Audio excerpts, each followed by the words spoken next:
ইয়া রাব্বাল আলামিন। আল্লাহ, তুমি না কোরআনে বলেছো বান্দা যতই গুনাহ করবে আমার কাছে তাওবা করলে আমি তোমারে মাফ করে দেব। মনে বড় আশা নিয়ে আল্লাহ তোমার শাহী দরবারে ভিক্ষুকের মতো হাত বাড়াইলাম।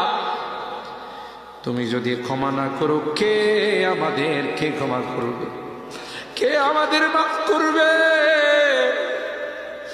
ভিক্ষুকে একজনের কাছে ভিক্ষা না পেলে আরেকজনের কাছে পায়। এক দুয়ার থেকে বিতাড়িত হলে আরেক দুয়ারে যায়। তোমার দরবার থেকে যদি মাহরুম হয়ে যায়, বিতাড়িত হয়ে যায়, কার কাছে যাব? কে আমাদেরকে ক্ষমা করবে?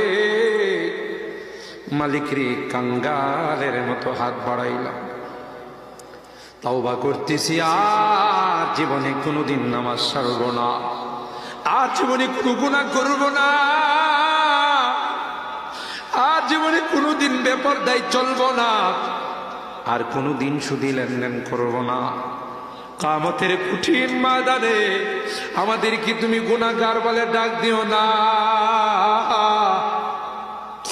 সূরা ইয়াসিনের মধ্যে পড়েছি, আল্লাহ গুনাহগারদেরকে তুমি গুনাহগার বলে ডাক দিবে, আর বলবে, এ পাপাচারের দলেরা, এ পাপিষ্টের দলেরা, আমার নেককার বান্দাদের থেকে আলাদা হয়ে যা। ওই দিন যদি আমাদেরকে নাম ধরে ধরে তুমি ডাক দাও, তোমার সমস্ত নবীদের সামনে লজ্জা পাবো।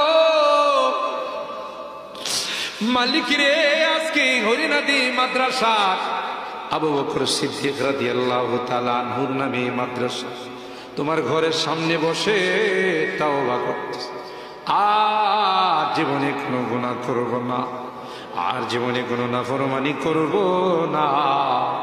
মেহেরবানি করে আমাদের তাওবাগুলোকে কবুল করে নাও ইয়া রাব্বাল আলামিন। এই মাদ্রাসাকে কবুল করে নাও। মাদ্রাসার যত জরুরত আছে গায়বী খাজানা থেকে পূরণ করে দাও।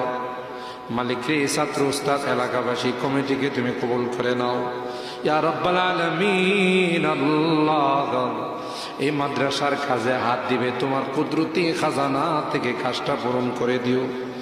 আমি মুসাফির চাইছি আল্লাহ, 3 দিন ব্যাপী কোরআনের তাফসীর শোনার পর একটা মানুষও যায় না। এই বুড়া মানুষগুলো বসে আছে, যুবকরা বসে আছে, মাসুম বাচ্চারা বসে আছে, পর্দার আড়ালের মা বোনরাও বসে হাত তুলছে। মালিক রে, আমার এই বুড়া বাবাদেরকে